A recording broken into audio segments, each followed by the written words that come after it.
Welcome to the Missouri Valley Conference One Valley Voices for Change podcast. I'm Kelly Burke, and today we continue our year-long celebration of Title IX with 3 Hall of Famers who have been strong advocates for gender equity in women's collegiate athletics, even to this day. Difference makers. All 3 played a profound role in the growth of women's athletics at Illinois State and SIU. And I'll introduce all 3 of them individually. Charlotte West is one of the pioneers of Title IX, a women's basketball, Missouri Valley, and SIU Hall of Famer. She spent 26 years in Saluki athletics, working as both a coach and later an administrator. And fun fact about Charlotte, she coached 5 sports at SIU: volleyball, softball, basketball, badminton, and swimming. Jill Hutchison is a trailblazer in her own right. She testified in front of Congress on behalf of Title IX and is a women's basketball, Missouri Valley, and Illinois State Hall of Fame coach. And fun fact about Jill, she was a grad assistant on the Illinois State softball team that finished 2nd at the inaugural College World Series. And finally, Linda Herman spent 2 decades as an administrator at Illinois State, where she served as both the interim director of athletics and senior women's administrator. Linda also spent 7 successful early years as the Redbird volleyball coach and is a Missouri Valley, Illinois State, and American Volleyball Coaches Association Hall of Famer. Ladies, it's truly an honor to be in your presence, and thank you so much for joining me today. Looking forward to it, Kelly. Yeah, thanks for doing this. It's going to be fun. Yeah, I'm super looking forward to this. And so I will start. I have a question for all 3 of you. And Charlotte, I'll let you lead things off. So the question is this: how did physical education teachers and classes play an early role in shaping both your interests and eventual career path into sports? When the Association for Intercollegiate Athletics for Women was formed, I would say now 95% of the first people representing their institutions were, in fact, physical education teachers, because we had an early love of sport. We wanted women to have the opportunity. And so I think that the background for all of AIAW was a background with people in physical education. Linda? Golly, Kelly, I don't know. This is taking me back to elementary school. I guess when I think of physical education, and like Charlotte talked about, all of us probably going into the profession, into administration, we came out of physical education, but I'm thinking about how I got started. I mean, I love sports from the very beginning, and I played Little League baseball. And so I played Little League baseball for my dad. And then I think my first experience with discrimination, which I didn't even know it was, is that we went to a city tournament, and obviously the Little League rules said no women, no girls can play Little League baseball. And so, from that very point in time, I thought to myself, God, there's just something not right about this. But my dad and I mean, you followed the rules, and that's just the way it was. And you went on years. And then I'm thinking to myself, well, I love sports. So, I mean, you just follow your dream and you follow your passion. And I think that probably is what all 3 of us has done as you're talking with us today. And in my heart, I love sports. And the only way for a girl in our age in the 1950s, 60s, 50s and 60s. So I was born in 46. So there were no sports for girls. So the only role model that we had, if we loved sports, was to become a physical education teacher. So maybe as we go through Title IX, we can talk about how careers have changed, including you as a broadcaster. We would never even thought about being a broadcaster. The only thing we ever thought about was being a physical education teacher if we love sports. Maybe tennis and golf had a little different avenue. But so I think all of us went into physical education with that passion. And then really, as we go through some of this scenario, obviously opportunities changed, and Title IX created new opportunities for girls and participation in sports. But most all of us on this stage didn't have elementary youth sports. We didn't have college sports. So that was the avenue. So when we talk about Title IX, we were all physical education teachers and coaches at the same time. We just didn't do one thing. Yeah. We just weren't a coach. Yeah, which is just incredible. So that evolved too. And then, I mean, Jill spent all her whole life, and Charlotte probably coached more sports than I did, but I played all of them. So it's just a wonderful opportunity when we talk about Title IX, how this has changed our culture and the American society in roles that we can do. But back to Charlotte's point, when we all started, we were all of physical education. Then we went into leadership positions, and there was an evolution to that. So I'll probably turn it over to Jill and back to Charlotte, and we can talk maybe a little bit about that evolution in careers, but that's how we all started. Sure. Jill, anything you want to add? You know, it's interesting. If you look historically about the history of women's sports, period, all of it circled around physical education, going back to the late 1890s when we first started playing basketball, and then how it evolved and how the physical education teachers impacted it. First, they were supportive, then they weren't supportive. We went through the sports day, play day era, and then it was the physical education teachers that brought it full circle. So we had competitive sports. Phoebe Scott on our campus was the president of DGWS when we the CIAW. And, you know, it was that group of physical education people that really stuck their necks out and got us where we are. It's been an interesting progression. Yeah. Well, speaking of the progression, let's stick with that for a minute. Just, I mean, you mentioned somebody like me who's a broadcaster, and I think to my mentor, who I'm going to introduce her next week at a big golf award she's getting in New York.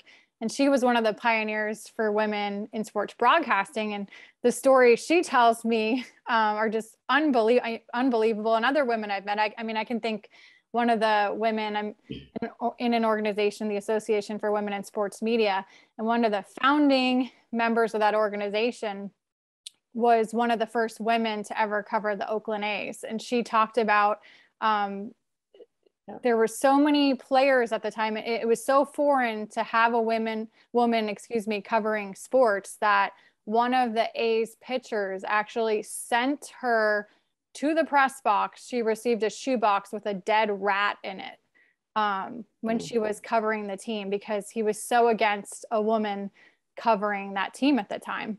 And just to hear the stories of some of the things that my mentors went through is crazy. So going back to the evolution of things, how have you seen women in sports beyond just physical education? How have you seen it evolve now 50 years later?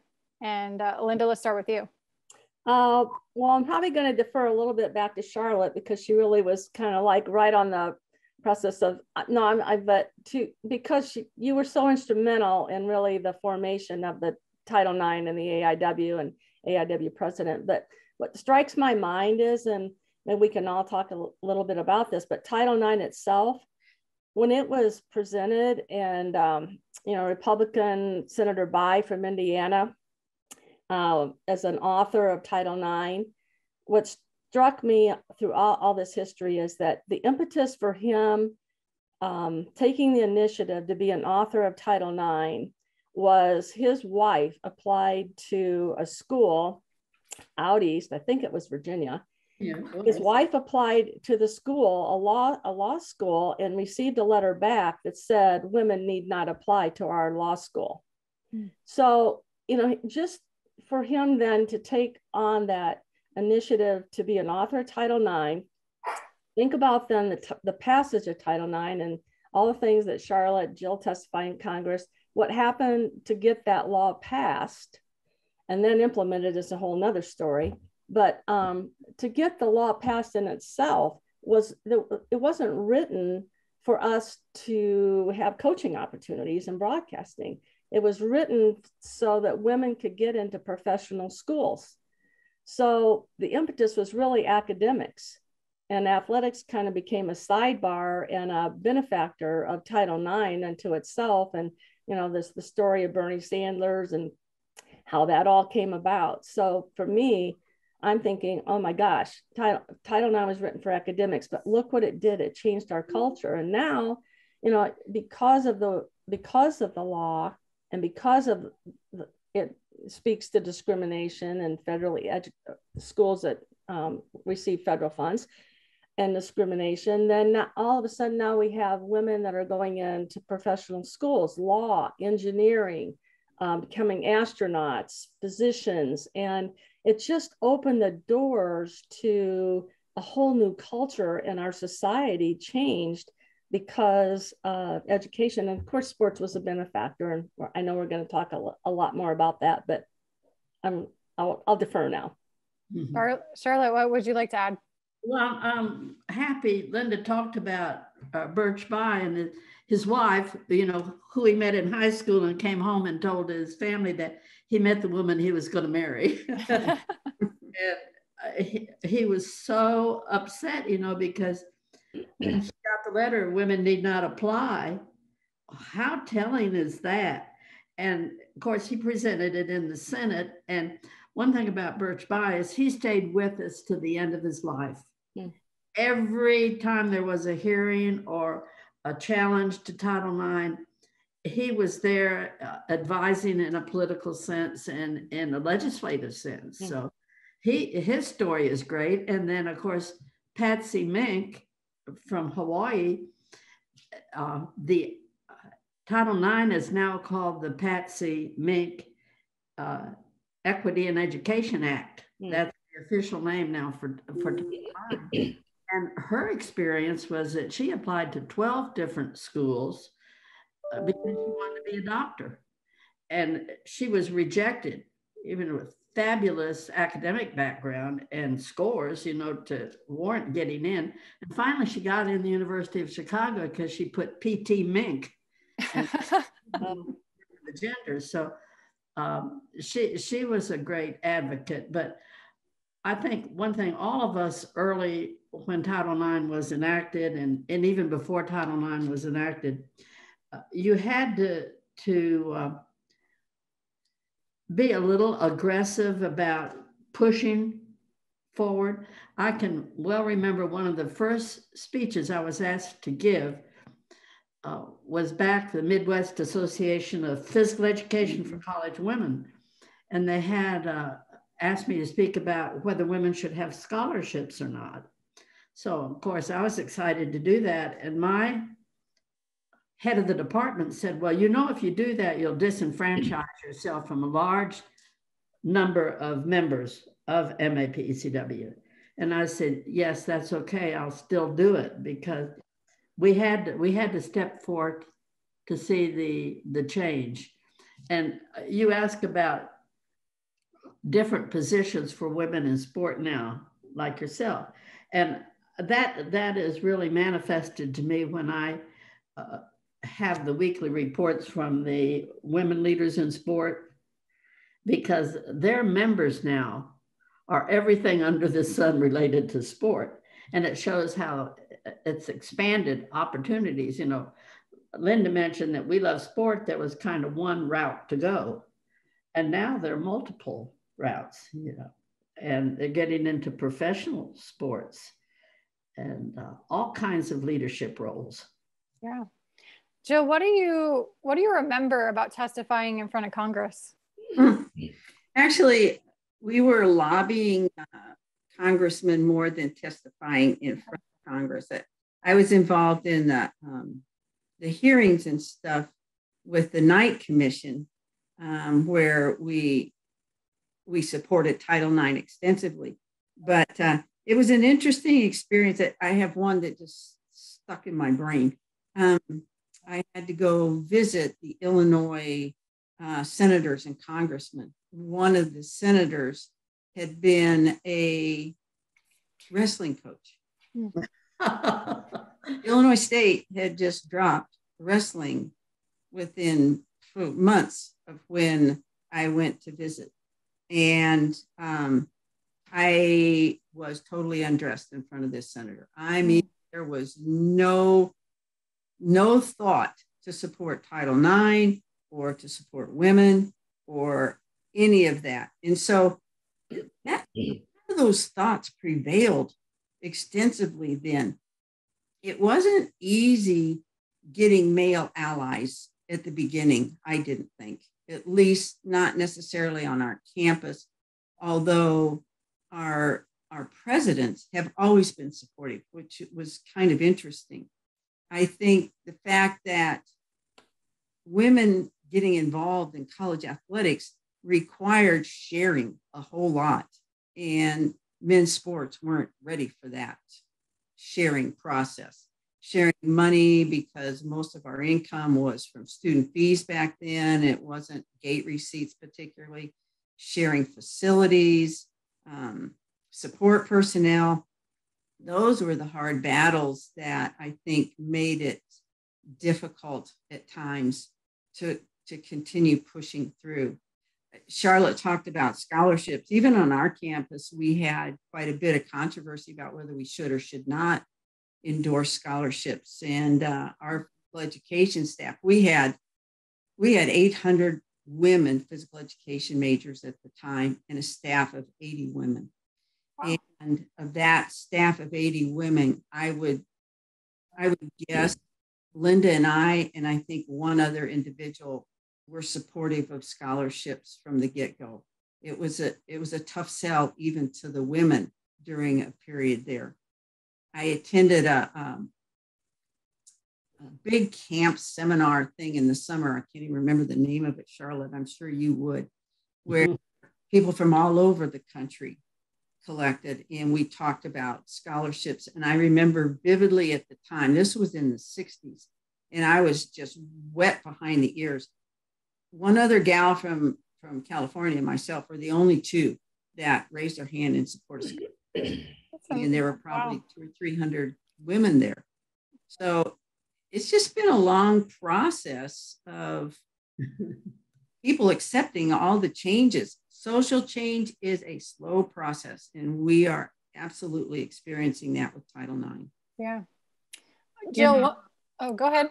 I wanted to mention that been a lot of articles written by Sports Illustrated, USA Today, locally, people are tuning in. And we were so happy, 20, 25 years ago, when we found that more than half of the population started supporting Title IX. Mm-hmm. I was really disappointed this week that the latest poll was 63%. And I want to ask, why to the other 27? Why are they not supporting something that has been so helpful to a large segment of the population, men and women? Why are they reluctant? Is it because of a lot of politics involved? And if it's progressive legislation on behalf of women, there's a conservative group that is going to resist whatever it is, and they don't really know what it is. Mm-hmm. So we have a lot of education to do, a lot of education. It's been my whole philosophy in life is to try to appreciate what you have, but still want more. It's kind of the Michael Josephson philosophy of wanting more, but appreciating enough. Yeah. We've got so much more to do with Title IX and education and getting people in compliance than the population realizes. Yeah, that's an interesting question, because I haven't seen that survey, so I don't know what that survey is or maybe what your reference is, but that's a staggering percent. The first thing that runs through my mind is Jill talked to our football team a couple of years ago and asked them if they knew anything about Title IX. She told me the story, and I'm laughing because they go, "Oh yeah, man, we know about Title IX. Yeah, we get educated on that at the beginning of every school year." And Jill goes, "Oh, that's great." So they started to talk about what it is, and their understanding of Title IX is sexual harassment. Mm-hmm. Because on campuses today, sexual harassment has come under the guidance of Title IX and the guidelines on campus. So that's what they think Title IX is. And she might be able to expound on that, but I mean, I don't know where this is going, but back to your question on what's the perception, and then you think about what I can think of a couple of people politically that have had their hand in Title IX and made sexual harassment such a big issue on how women could even make a complaint or how their complaints were going to be handled on campus. So a lot of Title IX in today's society with young people is not about athletics. It's about sexual harassment. Good point. Yeah. Really. No, that's a really good point. And it's interesting because when I interviewed Leanna Bordner for the Patty Viverito piece earlier this spring, she was adamant. One of the things she told me is that especially every female student athlete that comes in now, she sits down with them and tells them about Title IX, because a lot of the student athletes coming up today don't have any idea what it is. Like you said, Right. There's this especially among the male side of things, there's a misconception about the sexual harassment side of it. So I thought that was great, first of all, that she does that. But Jill, one thing, I was calling the women's softball series, this would have been probably early April. And you and Linda were both being honored. They were doing a Title IX celebration at it. And I learned, I did not know this about you, but you actually did a graduate research project that disproved the theory that women's hearts were not strong enough to play full court basketball. And this is back when women's basketball was a 6-player game and not a 5-player game. So how did your research project help modernize women's basketball as we know it today? I had always felt that the women should be playing the five-player game. And so in my master's thesis, we hooked up electrodes to 2 athletes, and I got permission from Dr. Scott and Lori Mabry, who was my boss, and asked them if we could play some. I was a graduate assistant under Lori, who was the basketball coach at the time. So I asked if we could play some AA teams to get some 5-player games to be able to test this. Well, the short of the long, the results of the study showed that, at least with two subjects, they could maintain a heart rate over 180 beats per minute, which is considered strenuous exercise. And this was before the AMA allowed women to compete in marathons, because there was a lot of concern that the female heart couldn't stand that stress. So I honestly don't remember how I got invited to the rules committee meeting. And I was able to share my research that this was really healthy. The AAU at the time was a sports governing body. They were pushing for the 5-player game because they wanted kids ready to play internationally. The colleges were very reluctant. At the very first meeting I attended and shared that information, the committee as a whole, which represented all kinds of entities, the high schools, the colleges, DGWS, the armed forces, everybody was in it. They voted for the 5-player game. We took that information back to DGWS, and Fran Koenig was president at the time. They totally vetoed it so that they would not allow the 5-player game. We had to go back and experiment for a year and then come back. And finally, we went from, really, it was the roving game to the 5-player game. And I felt good that my research, I think, had some impact.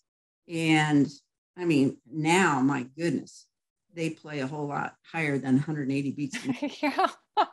And it was really funny because one of my subjects was Melinda Fisher, who's still our softball coach. Her heart rate was the very highest during a halftime when the electrodes came off, and she heard the buzzer go off to start the second half, and she couldn't get up the court quick enough. Her heart rate just soared, which shows you how emotions affect the heart rate as much as physical activity. Yeah. Wow. Linda, Illinois State, they've been at the forefront of hosting the biggest women's sports championships even before Title IX officially passed. Why do you think Illinois State has been such a visionary in the growth of women's sports, even on a national level? I'm not sure. Well, to me, the answer would be leadership. Well, I look back, Jill mentioned Phoebe Scott. We had an individual, Dr. Lori Mabry, who was our only women's athletic director at the time. So people like Phoebe Scott, Lori Mabry, Dr. Lori Mabry, even going back, Jill knows this history more than I do, Esther French for the physical education department. We had very progressive women prior to Jill and I coming to Illinois State. And I think, there's the thing that sayings like, we've all stood on shoulders, other people's shoulders. We stood on their shoulders. They dug wells that we never dug, and we drank from their wells. And I think that's what we need to continue to do as we maybe get to a point where we can talk about the future. But so we had strong leaders in physical education. We had strong leaders that believed in opportunities, that supported other women, which is a big issue today. Women supporting women, women empowering women. Those women empowered us. I mean, we didn't always agree. And Jill could tell you, we had our own battles. We had our own battles in physical education. But when it all came down to it, they wanted the best for our students, the student athletes, the opportunities. And so we were willing to put ourselves out there, even though people might not agree, and you could agree to disagree. But to create those opportunities, so I think it's all about leadership and strong women and creating an environment, even in today's world, where our young people, our student athletes, and we were always supported. Like Jill said, we were fortunate in Illinois State to have presidents who supported us. Didn't always agree with us or the way that we were going to do it, but they supported women. And we created that environment. Somehow we got them to believe in us and what our purpose was. And so you ask me why, it's people. It's getting the right people in the right places to say some of the right things and to be strong enough to push for things that aren't always popular. I don't know. I'd love to add to that if I can. Sure, go ahead, Jill. Phoebe Scott, Lori Mabry were definitely leaders. They hosted the first national swimming meet on our campus. They supported the first national basketball tournament that we hosted on our campus. Lori initiated the first state meet, but when we were puppies and wet behind the ears, the leadership in the entire state of Illinois was spectacular. We had Lori and Phoebe. Southern had Charlotte and Joe Thorpe. Northern had Bo Bell and Lou Jean Moyer. But the state itself was so proactive and was with great female leaders that just moved our programs forward really rapidly. And had it not been for all those women, we wouldn't have gone from AIW into the Gateway or had any representation for women. We had strong leaders. And Charlotte, you were in the heart of all that. I'm glad you mentioned the strength in the state because it was phenomenal. It was. Northern Illinois had tremendous leaders in Mo and Lou Jean, and you all started the swimming and the basketball, and Southern had the national volleyball and national field hockey. Yep. I don't think any other state could say that. And we were very competitive with each other, always have been, but we helped each other grow so strong. Mm-hmm. Yeah, totally. Yeah, you all were just tremendous leaders all the time. All three of you have obviously spent time as coaches. And so what are a few things when you put your coaching hat back on that you were responsible for, even after the passage of Title IX, that today's student athlete takes for granted? Just everything. Yeah, Charlotte, let's start with you. Oh, that's a hard question. I mean, it's been a long journey, and it's still, we need to do so much more. When you look at the modern statistics that Division I football schools, the Power Five, you know, they're spending twice as much for men as they are for women.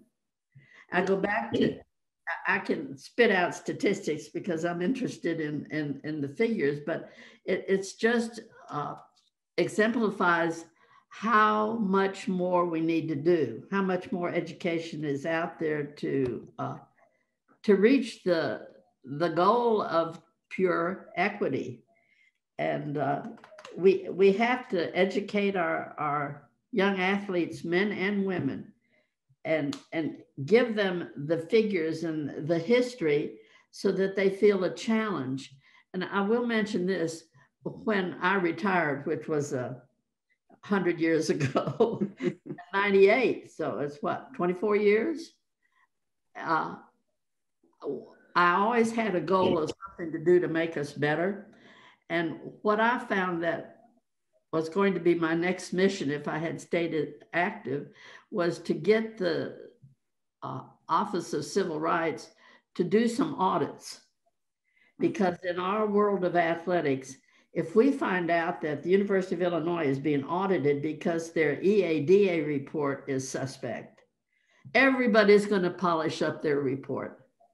And the focus lately has been on the manipulation of data, participation rate.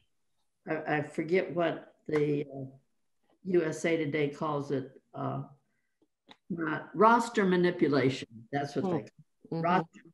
All of that manipulation would be corrected if we could just have audits. And people would be sure that their data was correct, and they'd be embarrassed if it weren't correct. That's a good point. It's not being enforced. I was hopeful maybe we'll start seeing a little bit more enforcement. And Jill, when I heard we were going to be on this call together, I reflected back. You probably remember the date, but it was Women's Basketball Championship in Minneapolis, and you were very instrumental, and Leanne was too. She ran out and made the posters, and we had posters that said enforce Title IX. Right. And when all the people were on being filmed, all of the coaches, everybody in the stand held up their signs saying enforce Title IX. Well, we need those signs again today. Yeah, we do. You're absolutely right. Yeah, Oklahoma. Yeah. Lately, and there I was with my sign, and there Leanne was with her sign. I couldn't find you, but you were very instrumental in getting that done, to bring attention to the need to enforce the law. Well, Oklahoma just dropped women's basketball. Wasn't that it? Yes. Good memory. And so we were trying to support the Really? fact that they should not be dropping women's, Oklahoma women's basketball. You're absolutely right. I'd forgotten that. That's great, y'all. So we had pins, we had signs, and we had the platform, which allowed us television coverage to really promote that. Yeah. Right. You know, you say what we did that kids now don't understand. We've got pictures of kids standing on a chain link fence, dragging softball fields because we didn't have maintenance people to do it. We set up our own chairs. We swept the floor. We wore PE uniforms with pennies. When we really got a set of uniforms, we passed them from one sport to the other because we couldn't afford more than one set of uniforms. So in the fall, volleyball got it, and then got it, then softball got it, and field hockey was still wearing kilts, so they didn't need those uniforms stuff around because we didn't have anything. Yeah. And you know, the funny thing about it all, if we went back to the late 60s, early 70s, we were so excited to have an opportunity to compete at a high level we didn't really that upset that we only had one set of uniforms. We just hoped they were clean when we got them. You know, we were just thrilled. And the players then, when we're having a reunion in 2 weeks to celebrate Title IX on our campus, these players are going to get together. They're going to tell the stories of that trip we took with Southern to Boston, to the NIT. On Southern's plane. Yeah, we had to use their plane because we couldn't afford it. And so that was a highlight of their careers. Kids that went to the first Women's College World Series, they have pictures, they talk about it. Those were just great opportunities. I mean, we didn't have a pot to use. And we went to that College World Series. We put the whole team in one motel room one night because we couldn't afford anything else. We drove 4 station wagons, 2 staff. Guess what? 2 students drove station wagons. We couldn't do that today if our lives depended on it.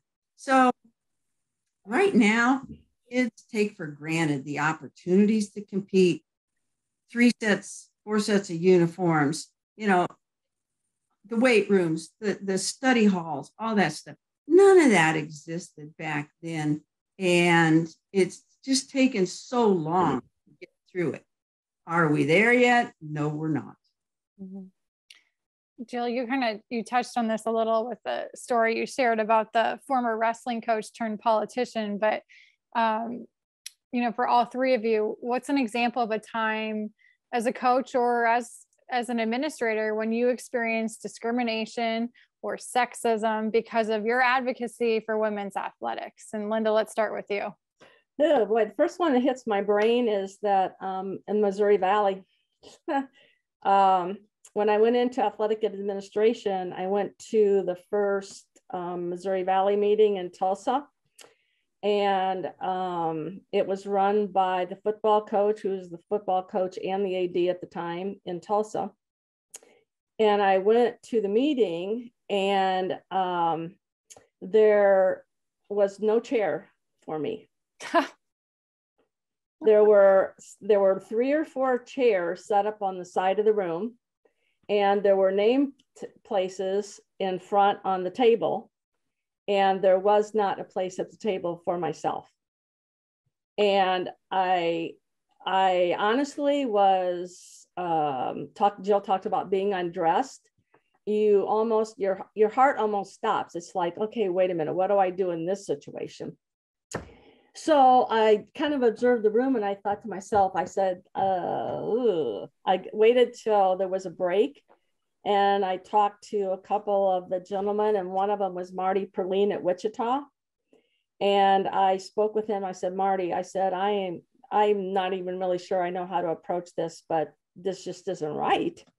And so Marty, at the break, he took a chair from the wall and put it at the table. And I sat next to him in the meeting. And whether or not I did the right thing or how I did it, I'm not sure. But talk about discrimination. I don't know that I've ever felt more discrimination in my life, because it didn't happen on my own campus. Mm-hmm. I mean, there were some things you might have to fight for. But when women talk about, in all professions now, about a seat at the table, I'm thinking that was for sure real. I mean, that was like, and that would have been 1992 or after, because I'm horrible on dates, because women's sports it was the Gateway Conference before, you know, see, the women's sports weren't even integrated to the Missouri Valley till after 1992. Yes, right. But I was an interim AD at Illinois State when they were, so I don't know the date would have to, it was when I was an interim director, but wow. But I know, but talk about discrimination, I think that's the first thing that sticks in my brain. And then we could all talk about like how that Missouri, we went unwanted, and organizationally, the women were unwanted really in the Valley at a certain period of time. The NCAA did the same thing. They presented so many different lawsuits trying to get rid of Title IX. And so we went through a lot of those political avenues to create conferences, to create avenues for governance of women's sports, because 1972, 90% of us, 95% of the ADs were women, and our coaches were 90%. So we had to go through all of this organizational maneuvering to create leadership positions, which is still an issue for women in general in athletics. So when we talk about discrimination, I think leadership, seats at the table, those are still things that Charlotte's talking about that are unresolved. Mm-hmm. Somebody else. Charlotte, do you have any anecdote or story that comes to mind? Well, I was so fortunate. I had worked hard to obtain tenure here at the university. I did a lot of research, and just since I've come back from Florida, I've gone through some papers to help a friend of mine is writing a book about sports in the 1970s. Mm-hmm. And he's really pressed me to get dates and things that happened.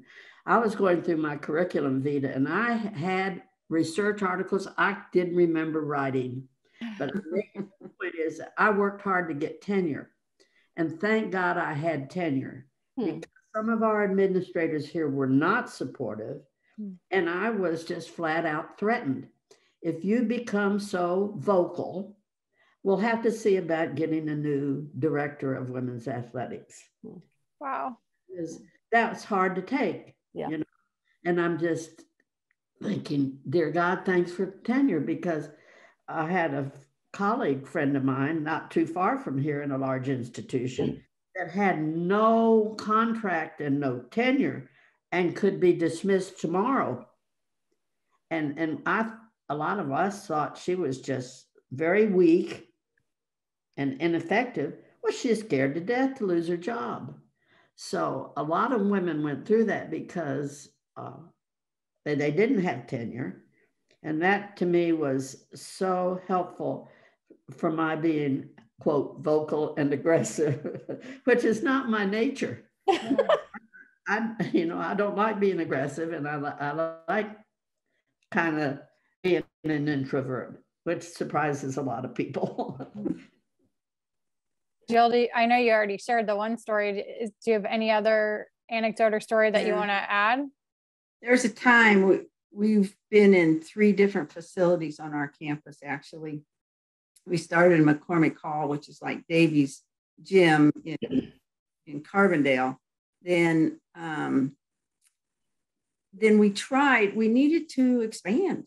We just didn't have room for fans or anything. So we wanted to get into Horton Fieldhouse, which it was built in the mid 60s. And so when we had an event in Horton Fieldhouse, the Fieldhouse guys who set everything up totally resented us and didn't want the women in there, didn't want to have to deal with us. They didn't want to set up games or anything else. So I started making brownies and bringing brownies to work.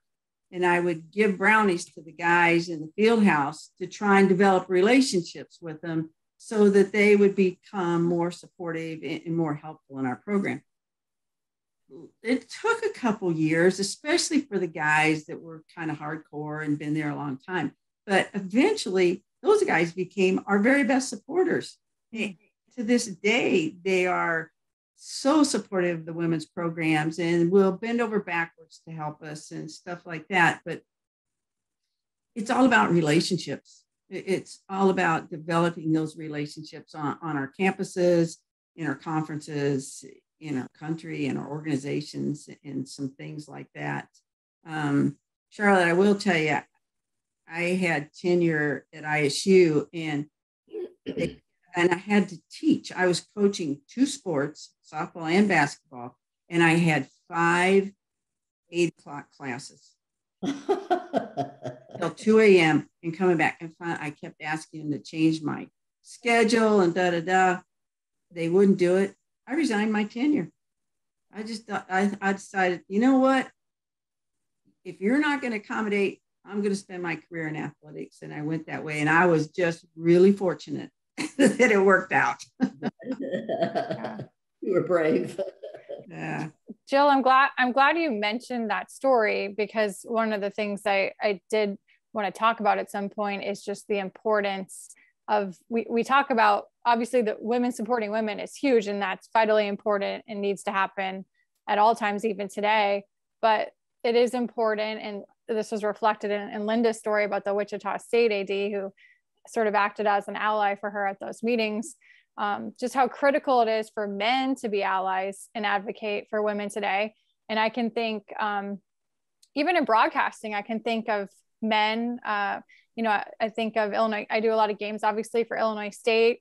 And I think of Adam Kopp and Lucas Raycraft, who used to be there. And they were instrumental. I had expressed to them a couple of years ago that besides calling the women's basketball games, I also wanted to call the men's basketball games, because I'm already in town, and I like both. I obviously love both sports.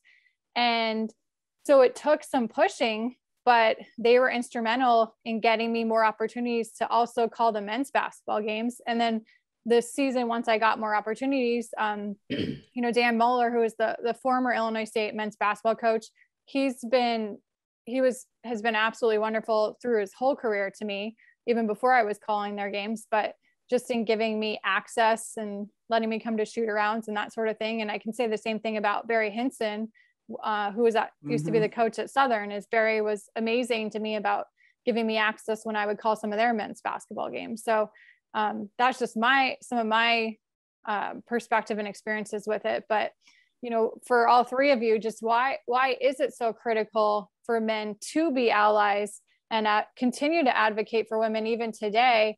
And what's the best way for them to do that?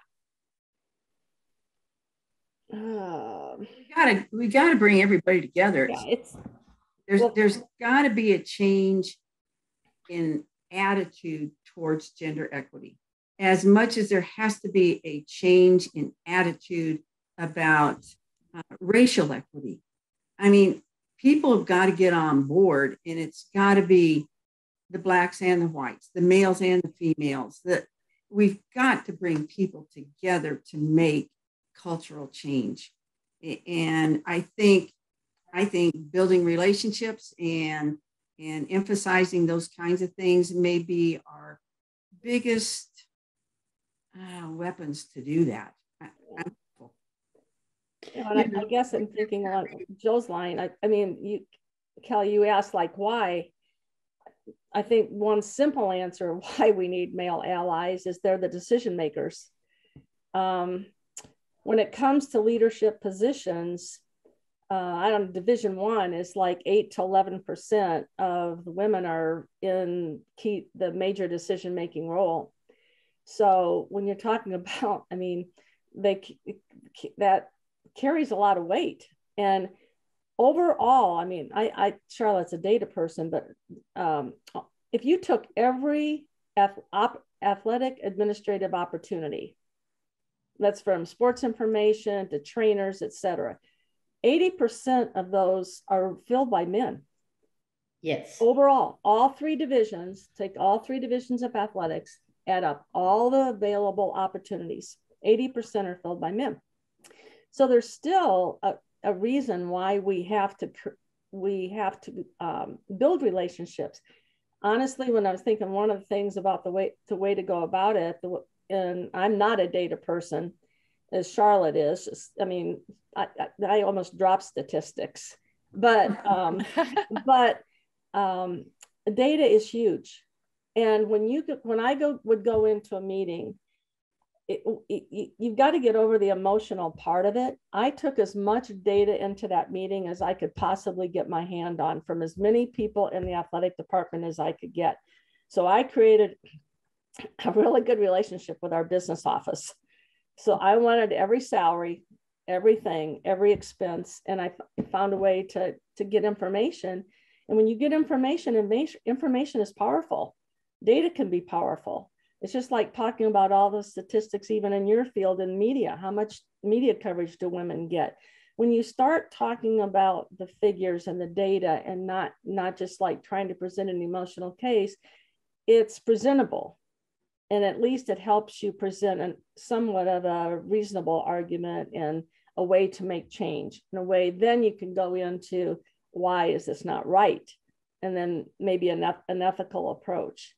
So it's just, it is. Yeah, go ahead.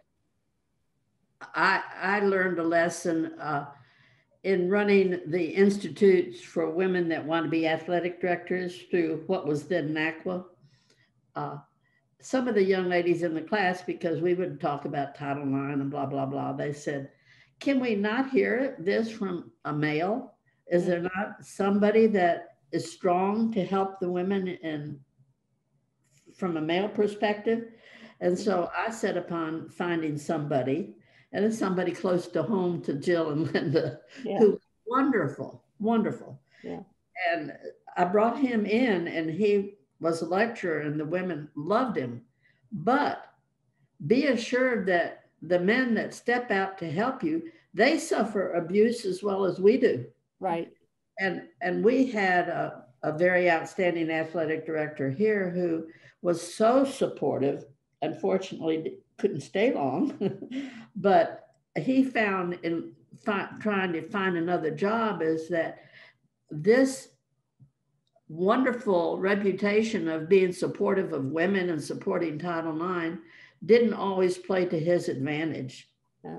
And so I learned that I had to be careful, and when you found somebody like that, is to protect them as well. And they even asked for some protection.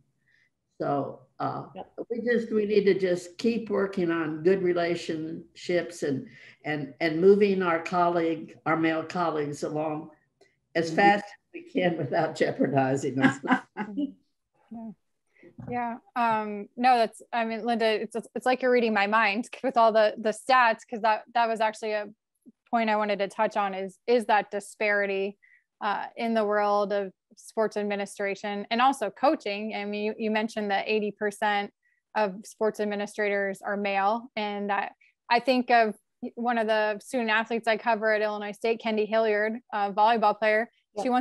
Her goal is to be a college athletic director, which I think is fantastic. And she's taken the proper steps and interning and getting different great experiences to make that happen.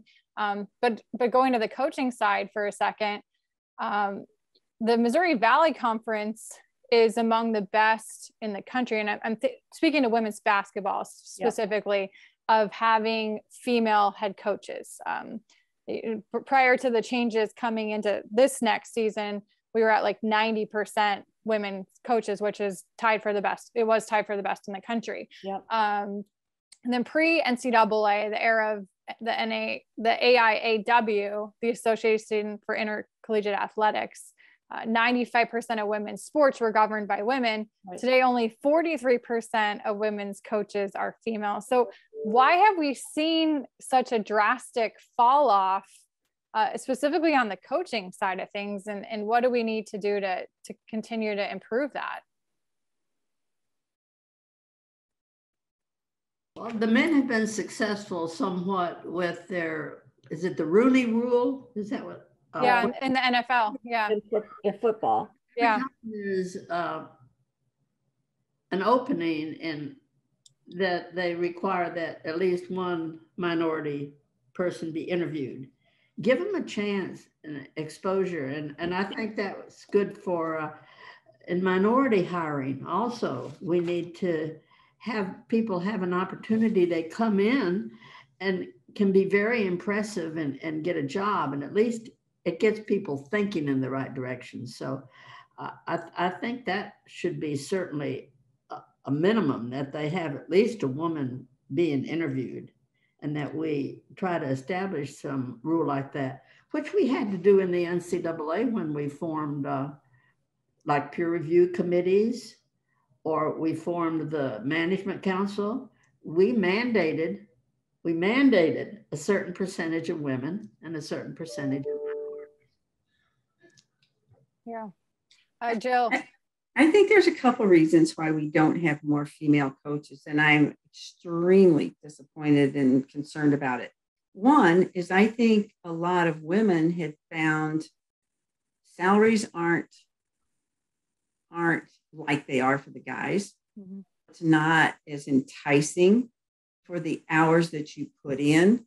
And I think so many people have found out that jobs in athletics, in any avenue of athletics, are 24/7 jobs. You don't have a 40-hour week. You don't have weekends free. You don't have time for vacations. If you're a basketball coach, heaven knows you've got 2 breaks, Memorial Day, Labor Day. That's it.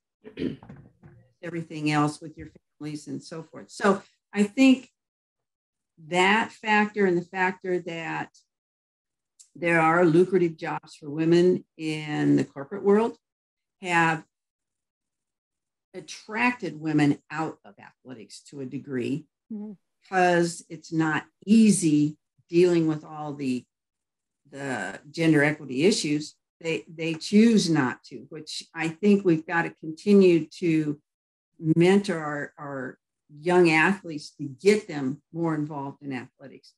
And the second thing is, as salaries increased somewhat, guys found out if they couldn't make it in men's sports, they could get a job in women's sports. And a lot of guys were willing to start pittance and work their way up. I mean, look at Gino. Gino Auriemma started as an assistant coach, and he's one of the highest paid women's basketball coaches in the country right now. So, they've just, there are a lot of guys that want to do it, that are willing to do that, a lot of women that maybe aren't. And I think we're losing way too many female role models for our female athletes. Yeah, and I would ditto everything Charlotte just said. One thing I think about when I was writing contracts, guys want a lot of stipends in their contracts. And, I think the contractual issue is just pretty new on the horizon for women having agents, women having getting a contract, which, and having them being educated on how to negotiate a contract. Mm-hmm. Because men negotiate them all the time, and they get stipends for doing media thing, and they get all these extra bonuses for winning a championship. I would really love to see stipends and more perks for women who could support them being a career woman, because let's just say childcare.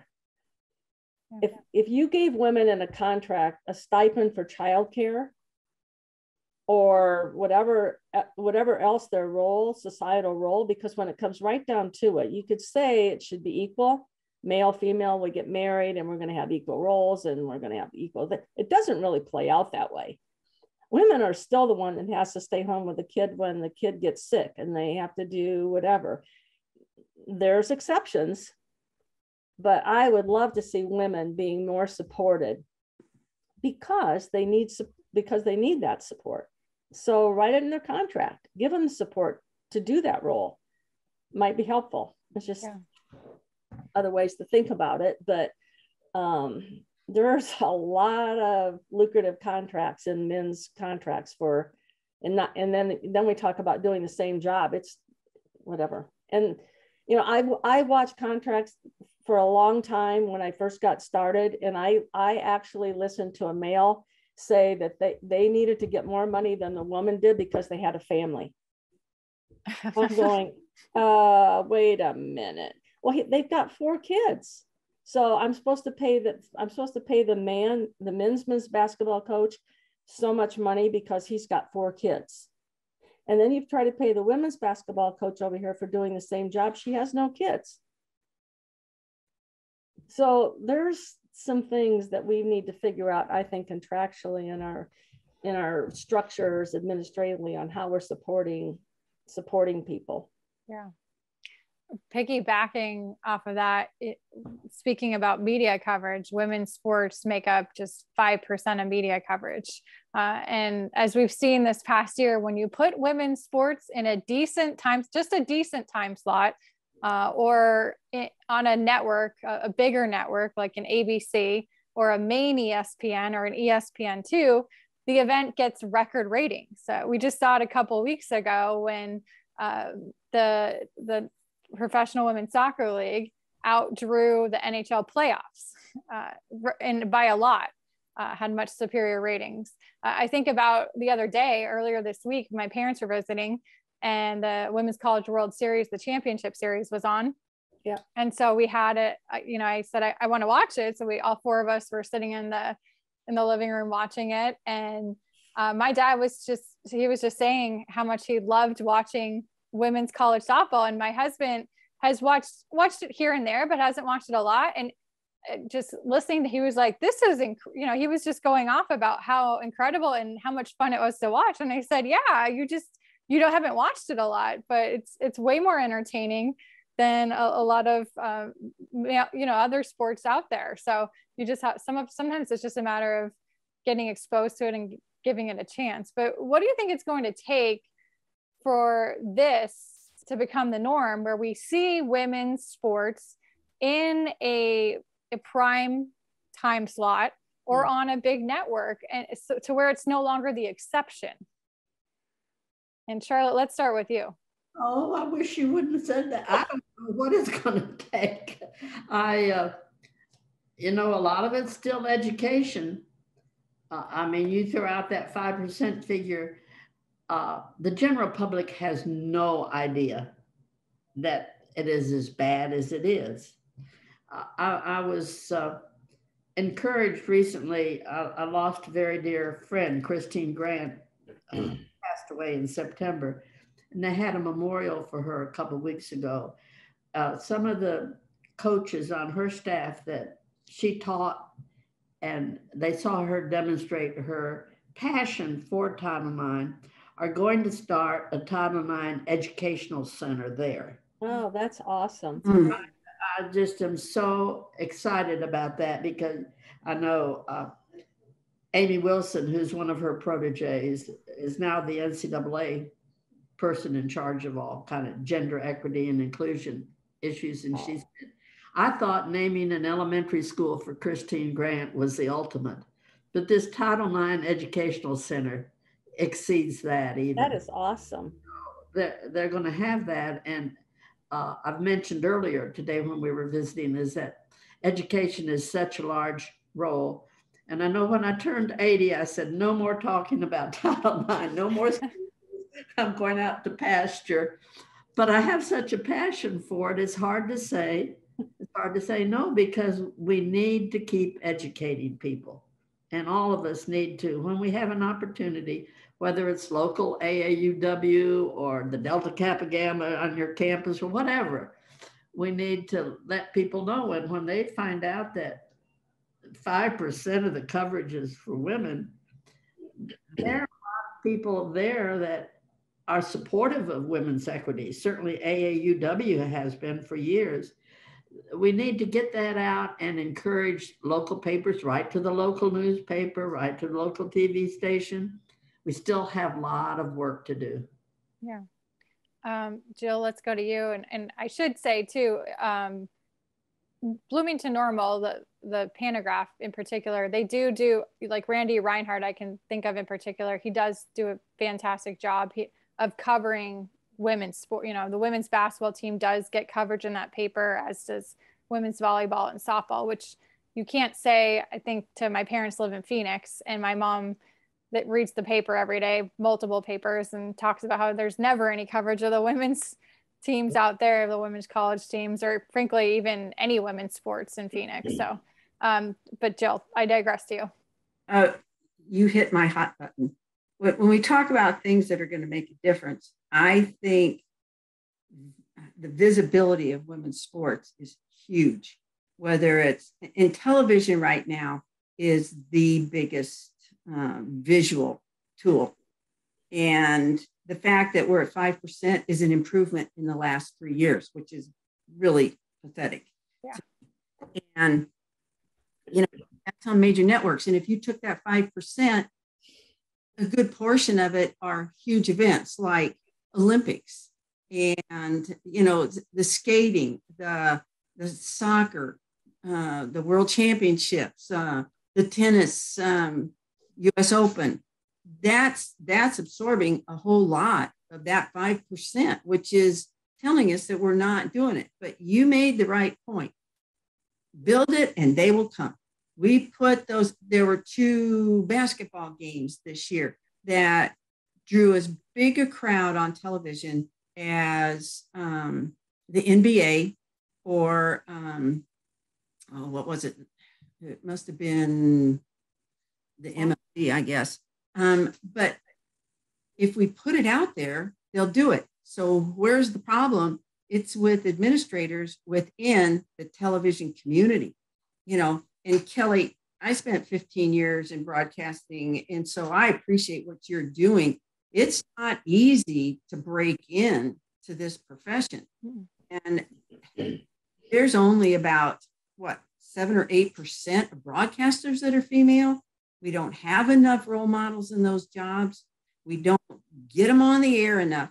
And we've got to get the people on top in major networks and ESPN to put these programs on the air. That brings crowds, that brings money to programs, which support the programs, and it grows the sports. Women now are skilled enough, they're well coached enough that they put a great product on the stage. And the more we put them on television and emphasize the things they can do, the more support we're going to get for those sports. And who is paying the bills for college athletics right now? Television. Mm-hmm. It's a huge entity in resources. So if we promoted women's sports on television at the same level to men, would we have bigger crowds? Would we have more money in the programs? Would we have greater salaries? I think it is a huge issue in how to promote women's sports and gender equity. Linda, anything you want to add to that? Well, the only thing I'm thinking about is a little bit what Jill said in terms of like build it, you will come. We happen to have gymnastics on our campus, and we're one of the few non-major schools that has gymnastics. We were talking to our gymnastics coaches not too long ago, and an example in what Jill's talking about, build it and you will come, is convincing the TV world that if you do that. An example is the SEC gymnastics. It happens they have an ESPN women producer, but they started producing gymnastics on television, and they've kind of branded it as Friday Nights Lights Out. Now those schools, Auburn, those schools they're averaging 15 and 20,000 for a gymnastics meet. Yeah. And people are seeing it on TV, and all of a sudden, I mean, it's maybe a little bit of a fallout of the Olympics, but I was just amazed. I thought, that's how that happened.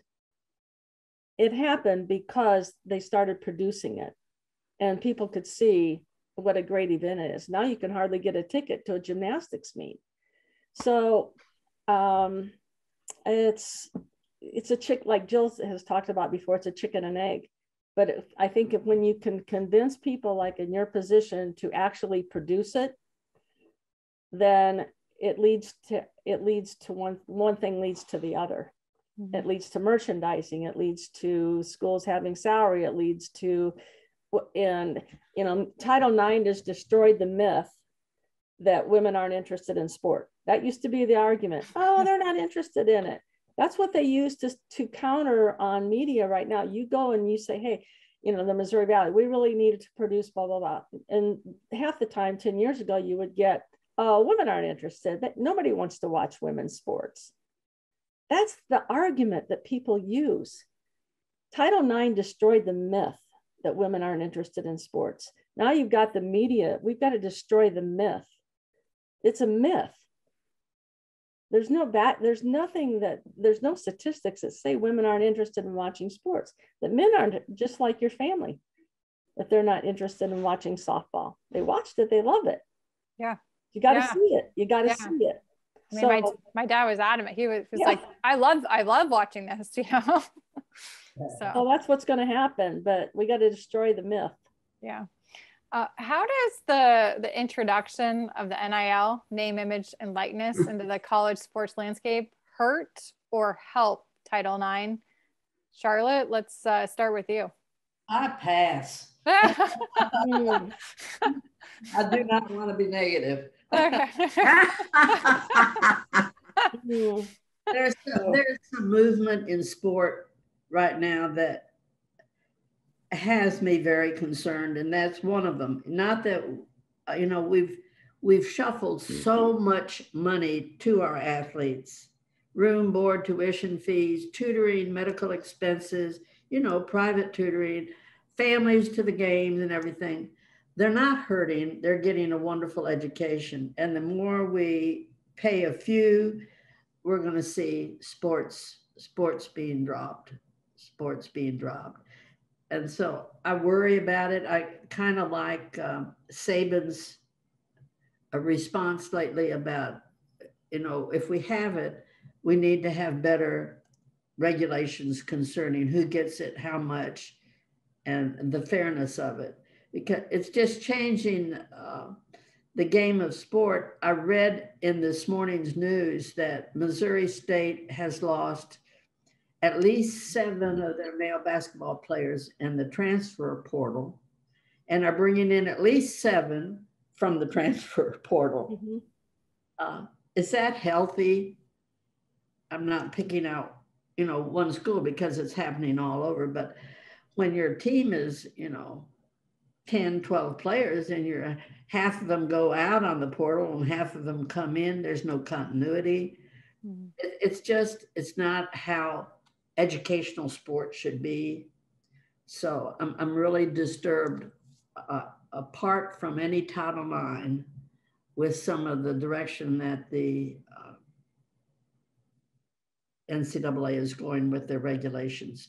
And some of it, you know, not by choice, but there still has to be a way of regulating what the politicians want.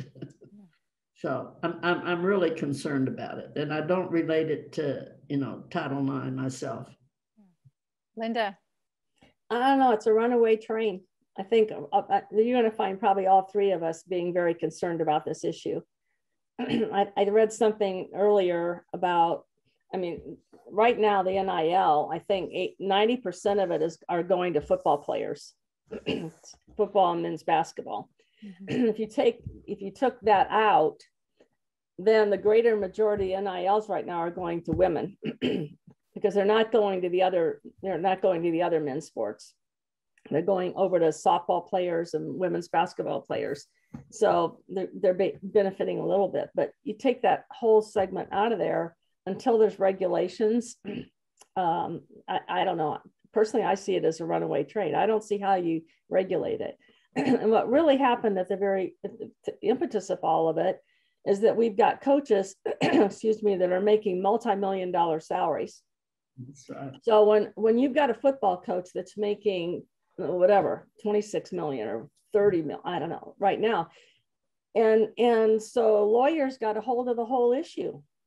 Lawyers in the Northwestern football players, they got a hold of the whole issue, and they're going, hey, this isn't right. You guys are getting nothing, but we're paying your coaches $10 million, and you're the one that's making them all the money. It's you guys are. And so when the lawyers got a hold of it, now it's become a litigious issue.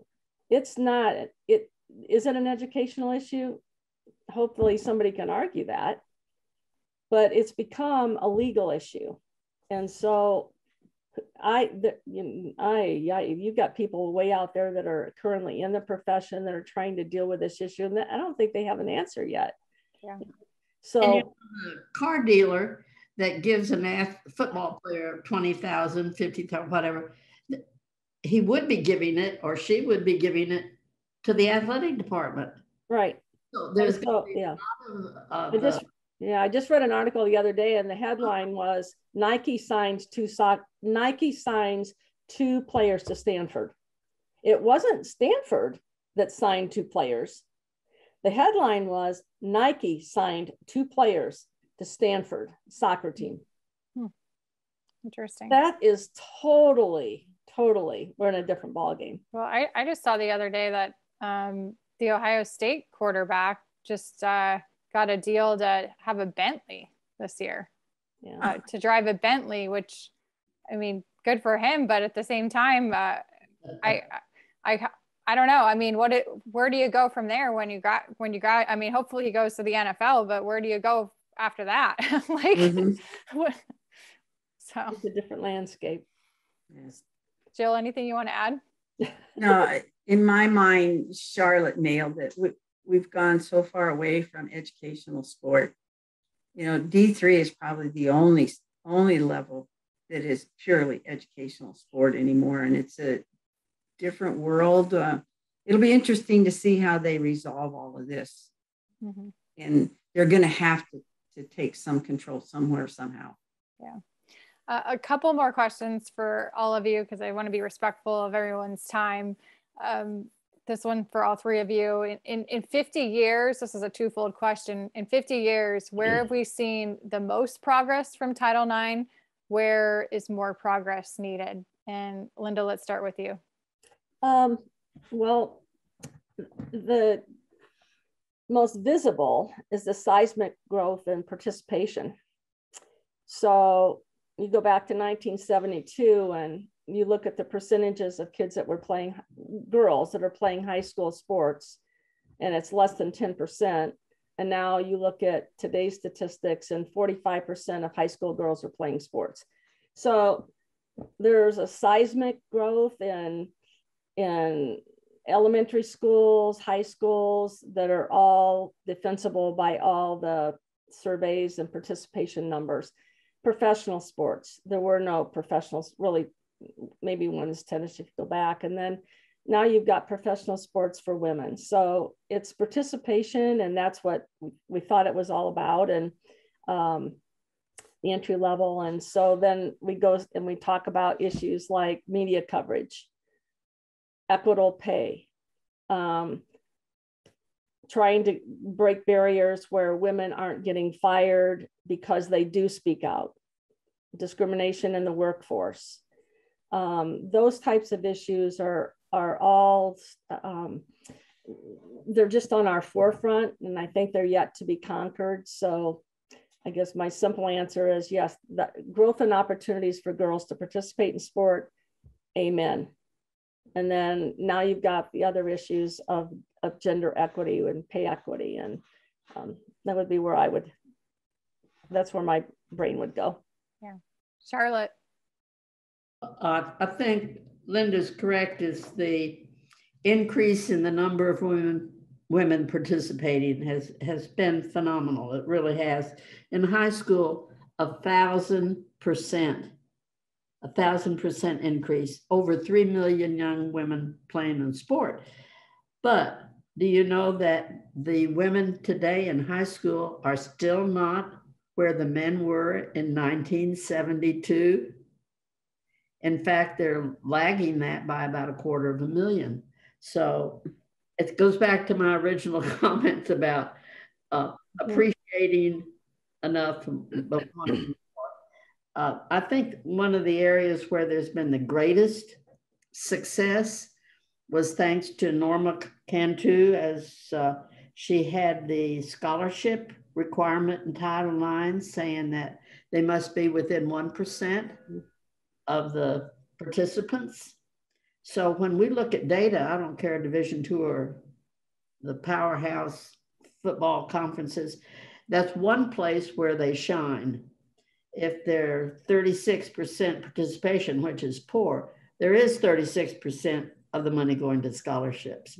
And that's been very helpful to collegiate women in their pursuit of an education, because I think of so many young women that came to our campus from some of the poverty areas in St. Louis and East St. Louis. They would never have been to college if it weren't for a scholarship. And they're leading very successful and happy lives now because of Title IX and the scholarships. So the plus side is increased participation and the opportunity scholarship wise. And Linda pointed out all the things that we still need to work on. Jill. I'd agree with all that too. Leadership is still, I think, a big issue. And having more women in leadership positions in college athletics would be huge. I've already mentioned I'm way all over the media coverage. I think that's huge. Salaries, good Lord, there's so many issues around salaries.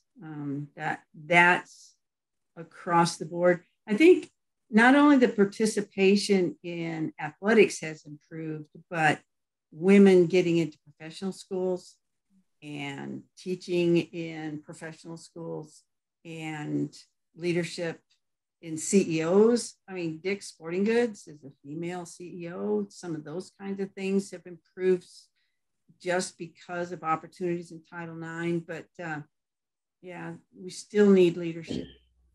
Mm-hmm. We need a whole bunch more stuff. Yeah. How do you inspire today's student athletes of their role in continuing the fight for Title IX? Charlotte? I think it's real important that the athletic departments have somebody speak to the male and the female athletes to give them the background and a little bit about the knowledge of Title IX, what the myths were, because they still are hanging out there like men are losing opportunities. And I love to address that.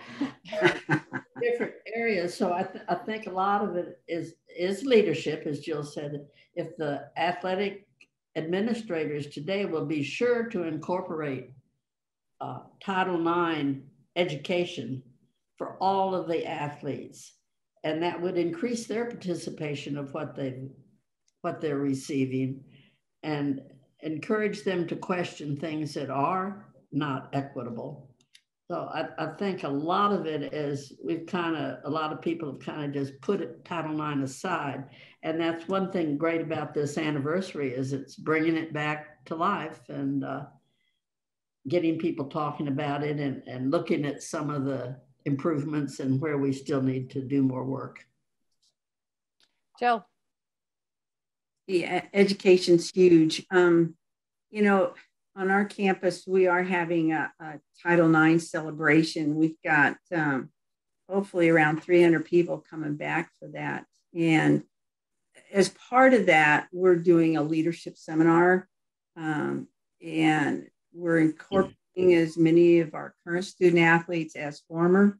And we're also going to have a monument on campus in between Horton Fieldhouse and Redbird Arena that honors Title IX, the people who got us there. And hopefully it inspires people that walk by and reminds them that, hey, this is still out there and you're part of it and you need to carry the torch for the next generation. So we're excited about our celebration and our programming and very excited about our landmark. Linda. Well, the landmark's huge for us because somebody's going to have to come along and knock it down to get rid of it. So there's going to be a lot of kids that are going to walk by there, and part of the logo has like one girl passing the baton to the other girl. So a lot of our philosophy has been passing the baton, and the other instrumental part for us is our current coaches, who are, I really think we need role models. And so they've been good at embracing us, embracing the past. And they take time almost every year to talk to their team and talk to them, they may mention Title IX, but talk about embracing the past. You didn't always have this. What's been before you? And then they talk about tradition, because that is our tradition. So it's easy for them to talk about it because then they can bridge that and then go on to their own story and how their kids are going to continue that tradition, winning tradition. And it's just building on the past. And then, I go back to even what happened with women's basketball and Sedona Prince. I think our future is our student athletes. Our student athletes have to say, this isn't right. And you always have to say to your student athlete, it's okay to ask why. It's okay. That's how things get done. Ask the question, why? Why not? Why is that not right? So when our coaches do that and they present that kind of a role model, and it's okay for the kids to ask, you create an environment in your own athletic department. It's okay it's not like you're going to be belligerent, but how can we get this right? So Jill likes to talk about this, and she talks about it all the time. It's the spirit of Title IX. It's the spirit of what's right, what's ethical. I mean, we've got a law, we've got rules, and now obviously we have to enforce it. But the spirit of it should never be different. It should never be. It should always be about what's right, how to make it better. And so a lot of it falls on our coaches' shoulders and talking about the past and inspiring the future. And a lot of our kids have just really been great. As you go, I don't know, it's like they love it. And they love to hear the old stories, which we're going like, really?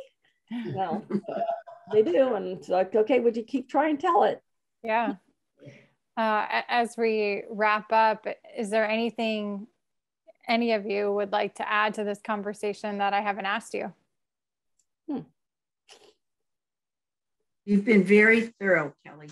Yeah. Thank you, Jill. Well, you're a great role model for everything we've been talking about. So, well, thank you. I mean, I have